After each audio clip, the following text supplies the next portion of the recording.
Fala galera do canal, sejam bem-vindos a mais esse vídeo. E hoje eu vou falar sobre a loucura que houve no mercado imobiliário do Canadá no ano passado e traçar um paralelo com a situação do Brasil para avaliar se nós passamos ou não por uma bolha imobiliária. Para você que está chegando agora no canal, meu nome é Fabrício Bragato e aqui nós falamos sobre o mercado imobiliário de uma maneira simplificada para você que quer investir nesse mercado ou quer apenas realizar o sonho da sua casa própria. Bom, como de costume, eu queria lembrar que toda quinta-feira às 4 horas da tarde eu publico um novo vídeo aqui no canal. Então se você ainda não está inscrito, faça isso agora, já deixa essa curtida aqui nesse vídeo e compartilhe com as pessoas que você conhece, porque eu tenho certeza que pessoas estão querendo esse tipo de informação para tomar uma decisão aí na hora de comprar ou não sua casa, ou na hora de investir de alguma forma no mercado imobiliário. Para quem me acompanha nas redes sociais ou assistiu os vídeos recentes aqui do canal, sabe que eu estava viajando pelos Estados Unidos e Canadá nas últimas semanas, e conversando com as pessoas por lá, eles me contaram um pouco do que aconteceu no mercado imobiliário lá do Canadá, que foi uma situação muito diferente, muito atípica, é uma situação que eu nunca vi aqui no Brasil, nunca tinha visto em outros países do mundo, porque isso ajuda a gente a entender muito melhor a situação que a gente viveu aqui no Brasil e que estamos vivendo até hoje. E as consequências de tudo o que aconteceu lá no ano passado estão sendo percebidos exatamente agora. Então eu vou mostrar o que aconteceu por lá, quais foram esses impactos que eu citei e fazer uma correlação com o que a gente está vivendo no Brasil, principalmente o que nós vivemos no ano passado e nesse ano, para a gente avaliar se realmente nós tivemos uma bolha imobiliária aqui no Brasil, se realmente os nossos indicadores são muito ruins. Para começar, eu vou mostrar a taxa de juros do Canadá, taxa básica dos juros, que seria o equivalente à nossa Selic. Você pode ver que ele vinha num patamar aqui de estabilidade desde 2018 e 2020, exatamente quando nós tivemos o início da pandemia.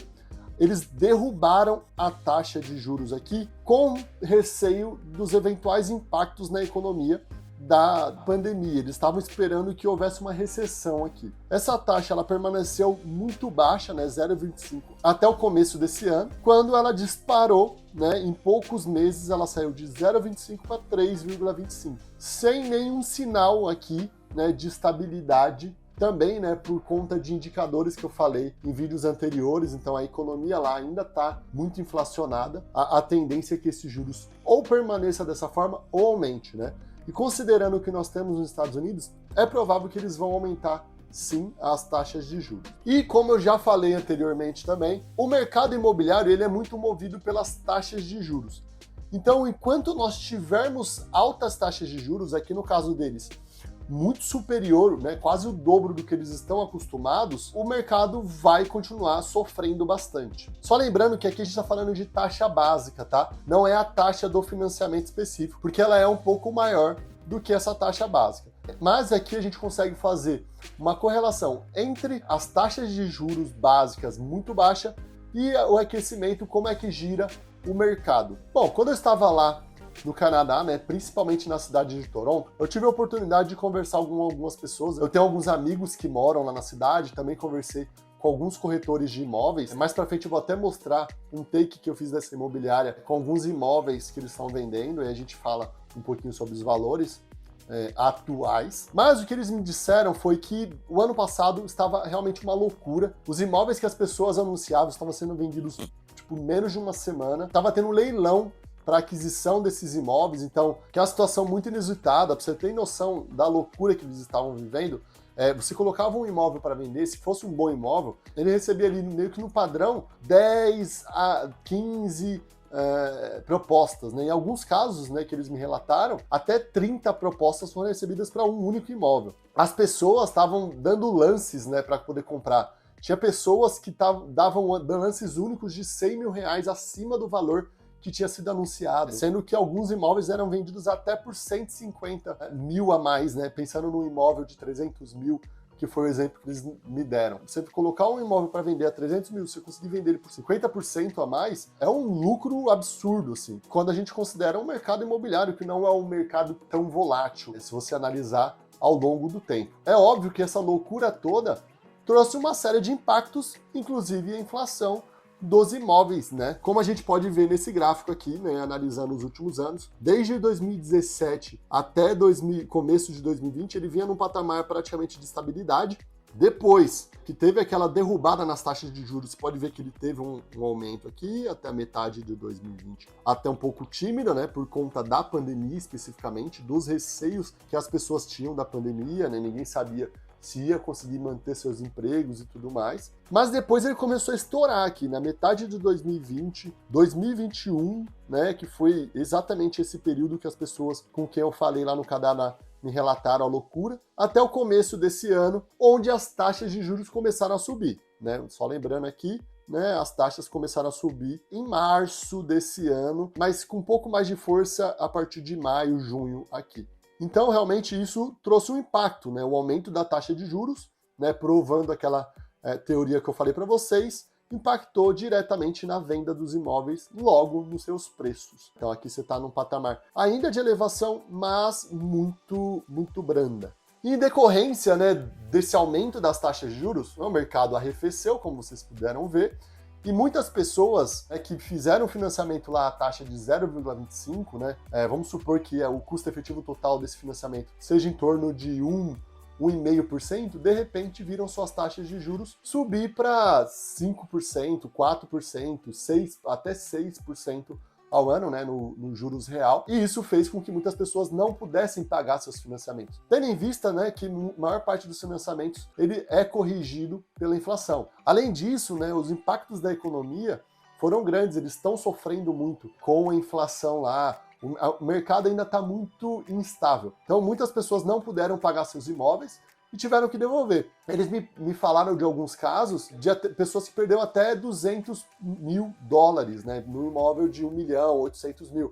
Então, pessoas perdendo de 20% a 25% do imóvel que ela acabou de comprar. Porque o mercado teve um boom gigantesco e agora está num patamar de estabilidade. Pessoas não estão buscando mais. Como eu mostrei nas 4 fases do ciclo do mercado imobiliário no vídeo anterior, se vocês ainda não viram, vou deixar o link aqui em cima para vocês darem uma olhada. Ele realmente está entrando num patamar de recessão. A gente está no período de hipersuprimento, tá? Que é a fase 3, que precede a fase de recessão. Vou mostrar aqui para vocês um take que eu fiz na imobiliária lá em Toronto, no Canadá, que mostra um pouquinho dos preços, né, da realidade, dos valores dos imóveis lá no Canadá. Aí, galera, olha essa quantidade de imóvel para vender. Não é baratinho não, ó. 500 mil dólares, 700 mil dólares, 1.100.000 dólares, galera. Toronto é uma das cidades mais caras em termos de imóveis que eu conheço. E aí, pessoal, o que vocês acharam? Deixa aqui no comentário. Tá barato? Tá caro? Vocês têm coragem de pagar 1 milhão de dólares num apartamento de 100 metros quadrados, né? Seria equivalente aí a 10 mil dólares o metro quadrado. Só lembrando que o dólar canadense vale aproximadamente R$4 no dia de hoje. Ou seja, esse apartamento de 1 milhão de dólares seria 4 milhões de dólares num apartamento de 100 metros quadrados. Eu acho que até para quem mora ali na região da Faria Lima, ali, que é um dos metros quadrados mais caros do Brasil, vai se espantar com o valor do imóvel no Canadá. Obviamente que esses imóveis que eu mostrei para vocês são na região central ali de Toronto, né? Se você comprar em regiões ao redor dessa região principal centro financeiro ali, você vai conseguir imóveis mais baratos, assim como em qualquer cidade no Brasil. Mas, fazendo um paralelo com a situação atual do Brasil, queria mostrar aqui o gráfico da taxa de juros brasileira. Então a gente vinha aqui num patamar desde 2018 bem estável. 2019, ali mais ou menos na metade do ano, a gente começou a diminuir a taxa, ela estava ali na faixa de 6,25 e começou a cair até chegar no mínimo aqui em 2%, começo do segundo semestre de 2020. Ou seja, a gente começou nosso aperto monetário bem antes da pandemia. Isso fez com que nós nos antecipássemos ao que os mercados anteriores. O nosso mercado ele não sofreu tanto, o impacto ele foi um pouco menor. Até porque a inclinação da curva aqui, você pode ver que ela é muito menor do que a que nós tivemos aqui no Canadá, né? Ó, ele caiu de repente, em 2 meses foi a pancada para baixo. Aqui não, a gente demorou 1 ano para reduzir essa taxa, né? A gente já chegou na pandemia com um patamar bem mais baixo do que a gente estava acostumado e baixou mais 2 pontos percentuais aqui. E da mesma forma que a gente se antecipou, né, diminuição nas taxas de juros, a gente começou o aperto monetário muito antes, porque o Brasil começou a sofrer e o nosso Banco Central começou a atuar de uma maneira muito antecipada em relação aos outros países, tá? Então vocês podem ver que quanto boom imobiliário estava acontecendo lá no Canadá, a gente estava já iniciando o nosso aperto monetário aqui, que demorou pouco mais de um ano, né, um ano e meio aí praticamente, para chegar no patamar que a gente está hoje de 3,75. E considerando todos os fatores econômicos, né, nós tivemos inflação negativa nos últimos 3 meses, a tendência é que essa taxa ela se estabilize para uma posterior queda já nos próximos meses, aí, provavelmente no começo do próximo ano. Isso vai fazer com que o setor imobiliário aqui do Brasil volte a se desenvolver. E olhando aqui também o índice de preços dos imóveis no Brasil, a gente teve, só que ela começou um pouco antes da pandemia, né, com um aperto monetário, que prova também mais uma vez a tese aqui para o Brasil, de que o que manda no setor imobiliário são as taxas de juros. Então a gente teve um aumento aqui no valor dos imóveis, né, consequentemente das vendas, que perdura até hoje, né? Significa que a gente ainda está vivendo um patamar de aumento nos preços, porque a nossa inflação também não estava baixa, não está baixa, né? Mas eu queria mostrar para vocês aqui quando a gente olha o histórico inteiro, né? Então a gente veio lá da crise de 2008, se recuperando, 2012 aqui, né? Infelizmente nós não temos o gráfico das informações mais antigas, mas aqui a gente consegue ter uma noção. Então ele veio aqui com um determinado aumento, muito parecido com o que a gente está tendo aqui, só que esse daqui foi um pouco menos acentuado. A gente passou por um período de estabilidade aqui por alguns anos, depois voltou a subir. E aí voltando para o gráfico do Canadá, só que agora expandindo para o maior período que nós temos, a gente vê aqui 3 momentos de pico do setor imobiliário. Mas vamos começar lá dos anos 80, que eles tiveram uma grande crise lá no Canadá, que impactou bastante todo o mercado, né? Então você pode ver que ele vinha num patamar, ele teve uma pequena queda aqui, mas ele foi, né, depois na segunda metade dos anos 80 começou a recuperar até 1990 aproximadamente, e aqui a gente teve uma nova crise com posterior queda, né, do mercado, do valor dos imóveis. Permaneceu um período longo de estabilidade aqui, né, por aproximadamente 10 anos, ou até um pouco mais. Depois a gente teve um aumento, depois de 2000, né, até a crise imobiliária dos Estados Unidos, né, em 2008, que acabou se tornando uma crise mundial, em que nós tivemos uma nova queda. Só que, diferentemente da crise anterior, eles já retomaram os valores muito rapidamente. Entre 2009 e 2010 aqui, até 2018, 2017 aqui. Né? Depois a gente teve um pequeno período de estabilidade com um aumento grande no valor dos imóveis. Só que aqui a gente pode ver que esse aumento foi muito mais acentuado do que nós tivemos aqui no final da década de 2000, né? E também no final dos anos 80. Isso também pode indicar que uma crise muito maior pode vir em relação ao valor dos imóveis. Então, como a gente teve um aumento muito maior, a queda também costuma ser maior.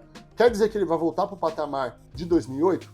Não necessariamente. Eu nem acredito nisso. Mas que a gente vai ter um recuo no valor aqui, a gente vai ter sim. E voltando aqui para o gráfico do Brasil, considerando só esse histórico aqui, aparentemente nós não teremos grandes quedas, né? É óbvio que aqui eu estou analisando a média. Se você for olhar numa micro-região, num determinado estado, numa determinada cidade, os valores podem cair muito mais do que eles estão aqui. Mas ao mesmo tempo você pode falar, tem determinada cidade que está subindo. É óbvio que isso pode acontecer no mercado.